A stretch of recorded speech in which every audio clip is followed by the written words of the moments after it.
Alright guys, so got everything set out here. This looks, from what I can tell and kind of putting it up to the other parts, these look like all the right parts. We got our lower control arms, our upper control arms, which already come with the ball joints. We have our sway bar end links and our left and right outer tie rod, along with the inner and lower ball joints. Now this is all the hardware it came with. These look like they go in the control arm somewhere. I have no idea what for, as I see them here. Oh, let me point it up. There's that nut, but there's literally nothing attached to it, so I don't know if that's for something for the car, if maybe you have ABS or something, or I don't know. But I'm clearly not going to need it. It came with more hardware cotter pins. I was missing one, which is fine because I got a whole kit full of them. And it came with these grease packs. And from the shipping that it came in, like I said, just a box and no packing material. They were busted open, so it kind of got all over those. But here's the tools as far as you're going to need. I use my Impact, but here's a series of the tools I believe I'm going to need. I already got my tire off. The back box is a caliper compressor kit. This one is a ball joint removal kit, which I just picked up. I haven't even opened it, so let's go ahead and open it and see what that's like.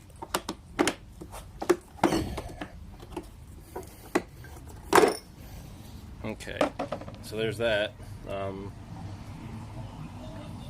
Looks pretty straightforward. I don't know if I'll need some kind of adapter kit. I'll see that today. But yeah, basically just going to test that out using that. I got a series of sockets. I got a Phillips head, a few flat heads, 3/8 half-inch wrench, all that crap. So we're going to get through with this. Make sure when you're always underneath your car, I not only have the jack on it, but I also have a jack stand, and I have it right here on this trailing arm in the front, because I'm not replacing anything to do with that. And by the looks of all this suspension, I'm pretty sure it's original.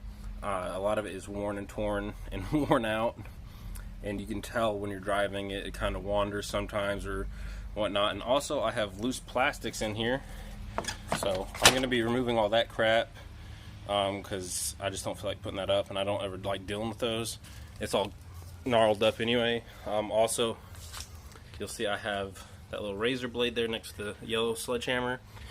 I'll be cutting this off to make that more adequate. That was like that when I got the car, so I'm just going to cut that higher up and deal with it that way. But I don't want to lose light, so I'm going to get started, and yeah, I'll run y'all over everything. I'm going to show y'all how to check and see if your tie rods are good or bad. Because if I don't have to replace these, I won't. But if I do, obviously you'll see how. These boots look like they're in pretty decent shape. I don't see any tears or anything. So, oop, my bad. The boots look fine. They look dirty. Obviously, I'll clean them up. Shit, sorry guys. Still trying to get used to this. But I'll show y'all how to test if the inner tie rod's good. And then obviously if the outer one's bad, it'll have wiggle play. And we'll see if it has more than that. But that's enough. Like where I'm barely putting any pressure on it. Like under load with the car, that can cause a lot of different movement, and you don't want that. So, yeah, let me get started. Probably what I'm first going to do is disconnect this upper ball joint, and I'll swing that up. And I believe, I don't know if the bolts are in here. Okay, so yeah, the bolts that you got to get to are up in here. So what you're going to have to do is you're going to have to take off your whole the whole shock assembly, which is fine because I'm replacing the lower control arms anyway. So we're going to do this bolt down here and this one to get off this fork, and then we're just going to come right up here to the top, and it's going to be 1, 2, and 3. The whole thing will drop out. I'll show y'all. I move it in 2 separate pieces, makes it a little bit easier. But like I said, I'm still going to disconnect that upper ball joint because that's going to give me the room I need to get clearance and stuff for other things. And I'm also going to undo the tie rod because that would allow me to bring the whole spindle forward. And I'll show y'all what I mean by that. So, put y'all right over here. Let's see if y'all can watch. Alright guys, so I also forgot to say, you will need a pair of snippers, and this helps get out the cotter pins. I already got out this upper cotter pin. Most Hondas are 17, so this should, yeah, there we go, 17. And I got my half-inch on it, and boom, we're just going to break it loose. So you can spin that by hand. And normally what I do, so say if I just want to get this off and I want to save this, if the ball joint is good or whatever, the nut is loose. You see this? And what I'm going to do is keep the nut on here, and that's going to protect it from when I hit it with a hammer to get this ball joint to pop up. It's going to protect me from hitting the threads and fucking the threads up if I want to reuse this ball joint. I'm not reusing it, but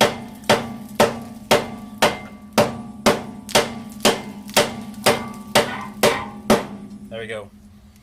Give it a couple good whacks and you'll see it break loose, and then it'll get like no tension basically, or it'll suck it up to where that loose one was. There, yeah, so it's loose. So we're gonna get this all the way off. Put that aside, get that out. And from the looks of it, you see how much movement is in this ball joint? It's bad, it's shot. There's a lot of play here. This is loose. You'll see when I put the new one in, it won't go down like that. So the bushings on the side over here are probably pretty shot as well. 200 and like I think 17,000 miles. It has a lot of miles on it, guys. So there's that. You can see how much plays over here in this tie rod. I already know this outer tie rod is going to be fucking shot as well. So what I'm going to do is I'm just going to put this back like this.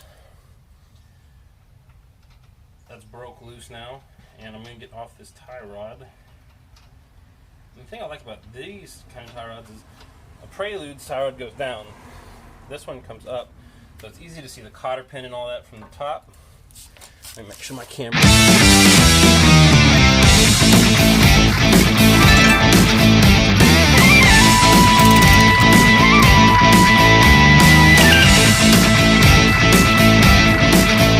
If you have it all the way down, then it'll just spin in here like this, and that's not good.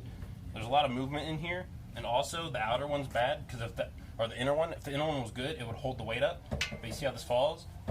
Like loose, like so. This inner tie rod is shot completely. So now what we're gonna do is we're gonna have to go undo this one, the one we loosened up earlier, and drop it forward like this. Actually, I'm gonna do one more thing. So there's a brake line over here. It's just this 10 millimeter that's in it over here, keeping it.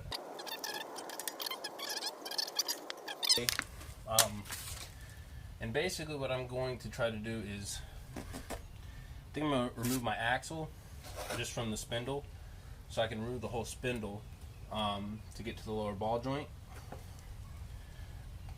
But I want to keep the axle in the transmission. I do need to change out the transmission fluid, so if it does come out, that's no big deal, but let me get a drip pan to catch anything that does fall out, if it does, because I would hate to get transmission fluid all over my driveway. Alright guys, so I went and got my 32-inch socket I got, or sorry, 36, and that's for the axle nut, if it'll go in here. There we go. Make sure that is on high power. Easy. If y'all want, I'll put a link to this in the description. It's like $300 for the charger and battery and everything is what I picked it up for off Amazon. It's amazing. It's Milwaukee's 1/2 inch and it has like 1,200 foot-pounds of braking force. I've never had an issue getting an axle nut off. So I'm going to take off the caliper as well, just so I can get to that lower ball joint, because I don't want it to pull on this brake line at all. Like I said, I got to get to that lower control arm no matter what. So this is going to be 17s as well on the backside for the whole caliper. I believe this one even has 17 uppers for this.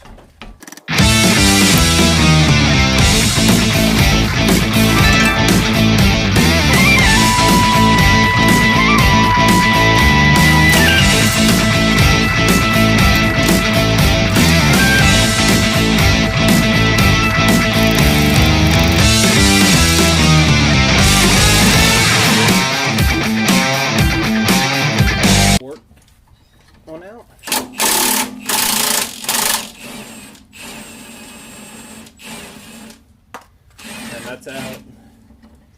That is out.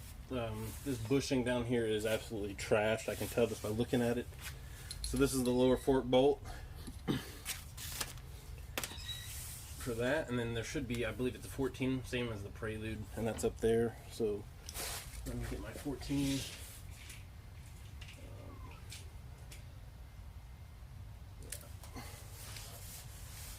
actually what I'm going to do is I'm going to attach that to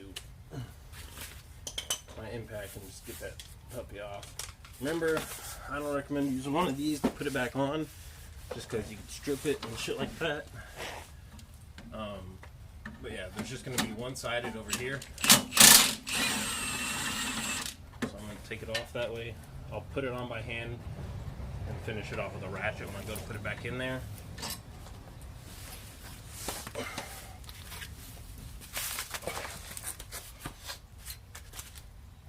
So that's going to be that lower fork right here. And so I'm just going to kind of wiggle until I got enough room. And then either wiggle this forward or back. Bring it forward. Try to push that back. There you go. And here is the fork. So you can see this 14 goes back here and just kind of screws into itself and will clamp down around your lower shock. And then this one goes lengthways through here. Oh, excuse me guys. So I'm only doing one side at a time, so I'm going to put that off over here. And then I got to get... got stuck on that. So I'm going to get these upper bolts off. I want to say these are 14s as well. Let me check.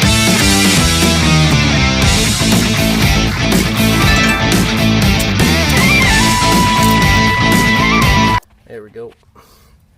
So now we can get to this, which is just flopping around here. That looks to be a 14. No room to put an impact in there, so we're going to put this on the 1/2 inch.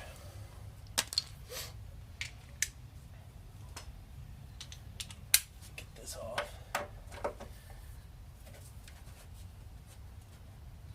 And always while I was doing suspension, you'll see me using an open hand. Ask me how many times I've bashed my hand, you'll learn. So when I'm initially breaking it, I'll do open hand.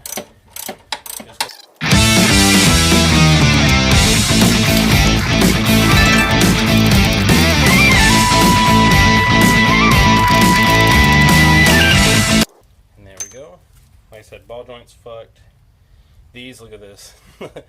You shouldn't be able to move these around. As you can see, they're just worn the fuck out. I'll show y'all the new one. Look, this new one, no movement at all through this.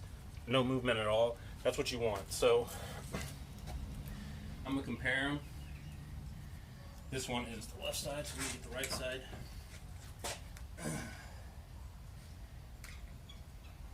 Alright. And we've got the right side here. So, I'm going to go ahead and undo that castle nut and get this plastic cover that comes on the ball joints off. I'm just going to put the castle nut back on slightly so we know where it's at. And just going to slide that up in there. Try to line that the best we can. And the bolt. Like I said, always.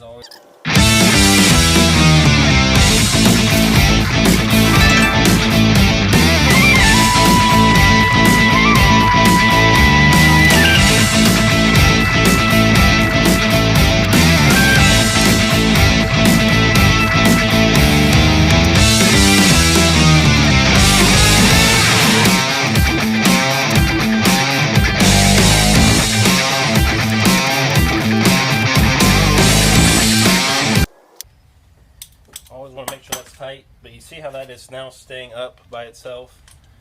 It's exactly what I was talking about, how you want it. You want it to be nice and stiff, and the other one was just loose, and that's only one bolt in there.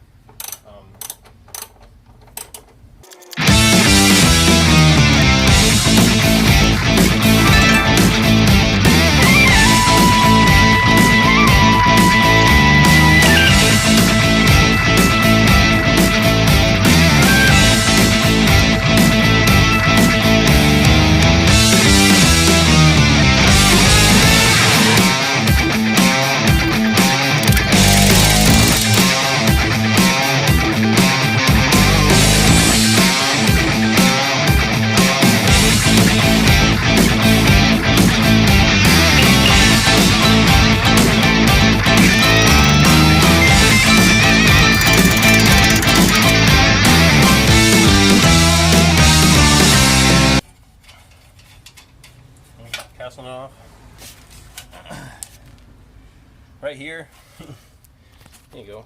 Okay. Turn that down. And you can see the upper part of the ball joint. So this ball joint was almost failing, which is a pretty scary thing to look at, considering that could have happened at any time.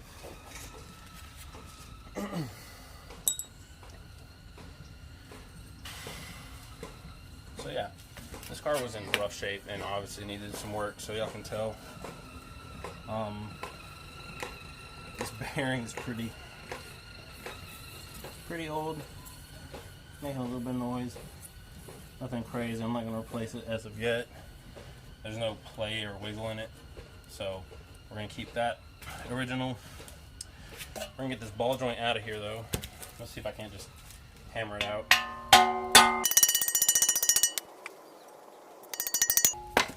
Boom. Ball joint popped right out. And as you can see, too much wiggling. It was bad. So now we can put the new one in. But I'm going to set that off to the side because we'll do that last. What I want to do now is I'm going to do the lower control arm.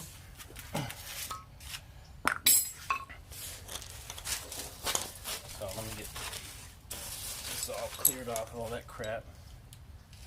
Cotter pin gets thrown away.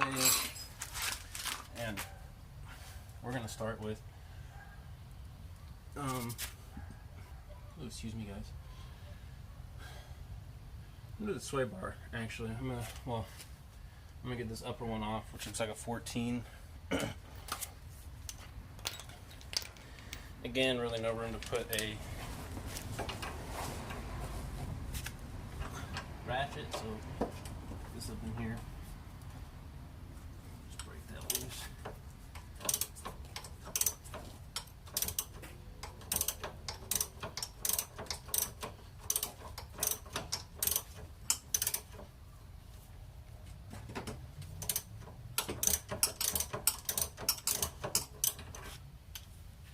Okay, so that whole thing's spinning. So what happens is here, I'll show you on the new ones.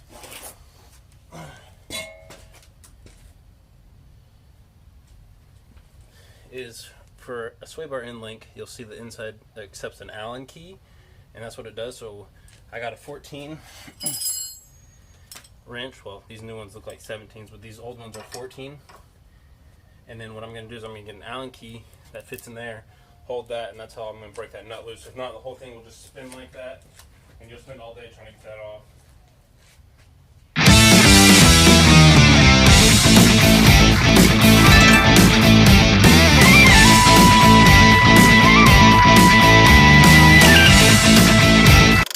Size or not, but had a little bit too much play.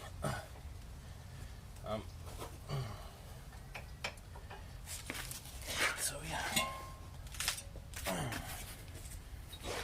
these look like a 17. No, these are a 19. Nice. Okay, so we got the 19 that is up here, and with everything removed, I got plenty of room to put my big ass impact.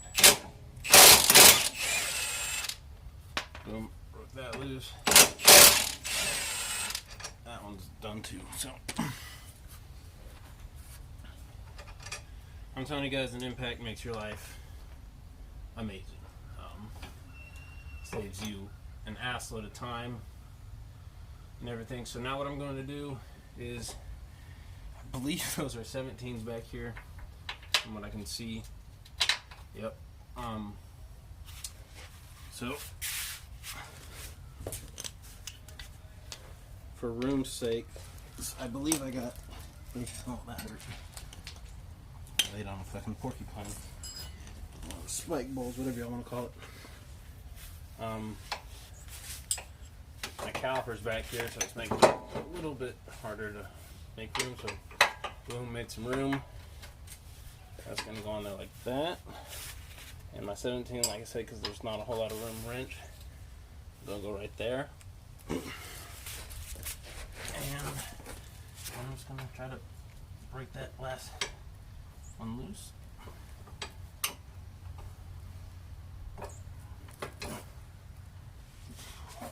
I can get that one loose.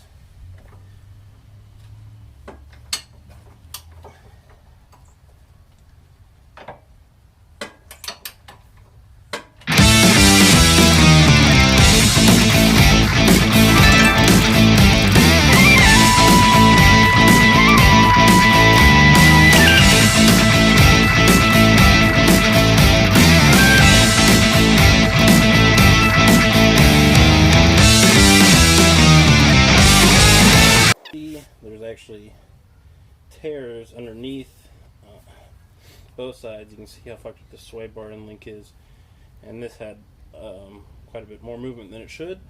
So updating these is pretty crucial to ride quality. Actually, extremely crucial. So got that off. So let me get. Okay, this one says R on it. Let me see if the new ones I got say R on it, because this is the right side of the vehicle. Yes, okay. So, swap that around just to compare them.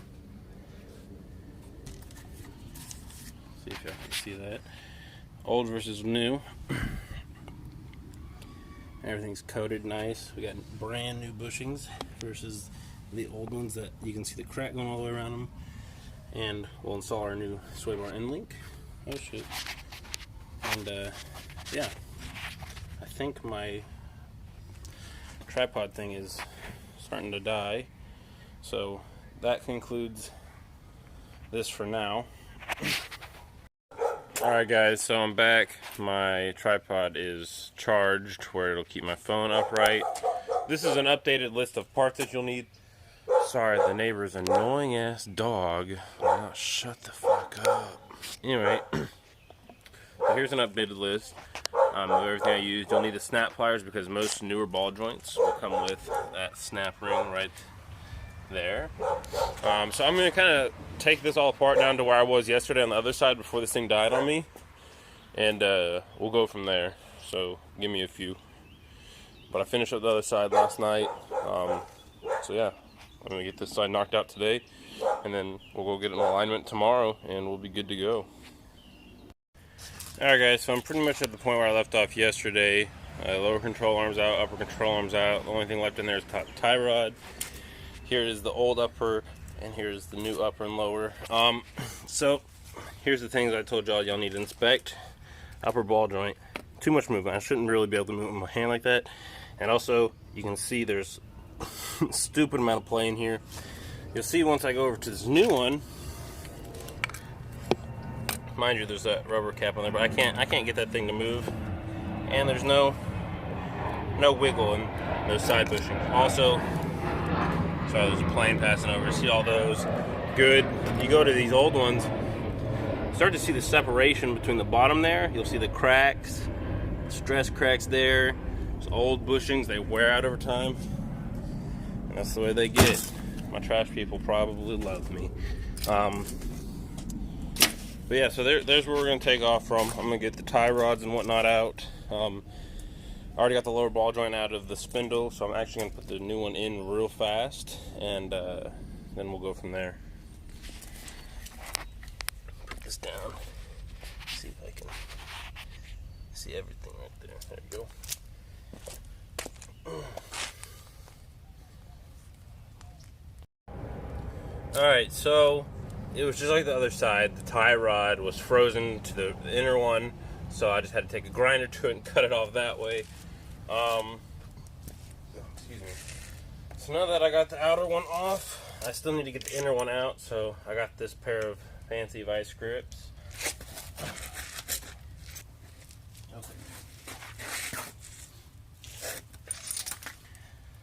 So there's what it looks like. It'll come with this little washer. The new one will come with one as well.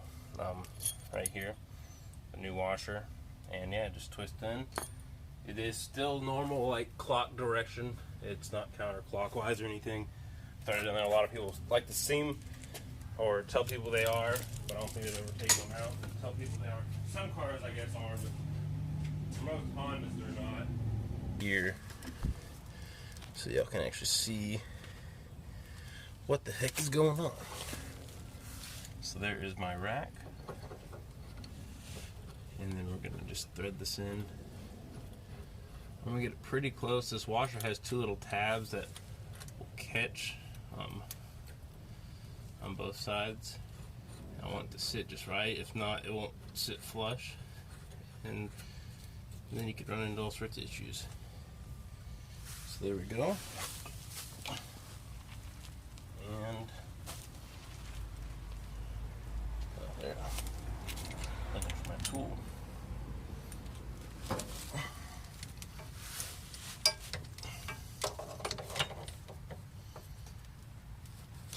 just going to twist this nice and tight. You don't want these loose.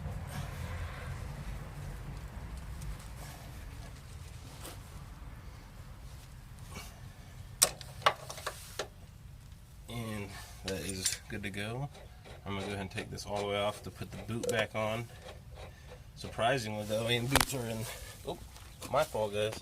Surprisingly, these boots are not even torn. Normally, when I get older Hondas or just older cars in general, their boots will be torn and all messed up. I don't know if these have been replaced during their life at any point. I know the previous owner before me didn't do anything to this car, but there was a one owner original before him, and I'm guessing he took care of the car for somewhat, so maybe he did a few things to it because he donated the car. Most people that donate cars have money, so, and most people that have money take care of their cars. It's not always the case though, guys, but that's just me thinking out loud. These boots aren't really coming clean, whatever. They're just dust boots, so they're gonna get dirty again. Put this on.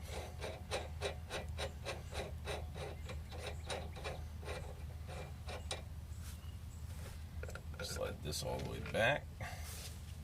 Get those threads to go in right there. Look at that. Yuck. That was from the inside of the boot. Nasty, nasty in there. Alright.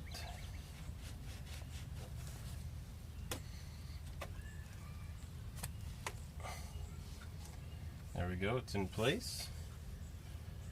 You're going to put this nut back on.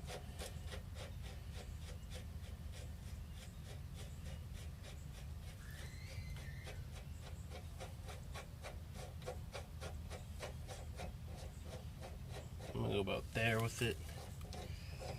Just a little bit. And then I'm going to take my outer tie rod and I'm going to just start to gently thread that on. And remember, with Preludes, the tie rod goes like this. With these Accords, it mounts like that. What's the difference and the benefits? I don't know. I wish I did. Maybe somebody that's a suspension expert would know. But yeah, we're gonna, once I get this thing all buttoned up on this side, we'll take it for a good little test drive down the road just to see how it feels, and that'll conclude today. Well, actually I gotta do a coolant flush and whatnot on it, but yeah. Alright, so we're gonna go with right there basically.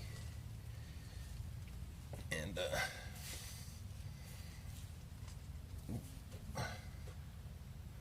right there.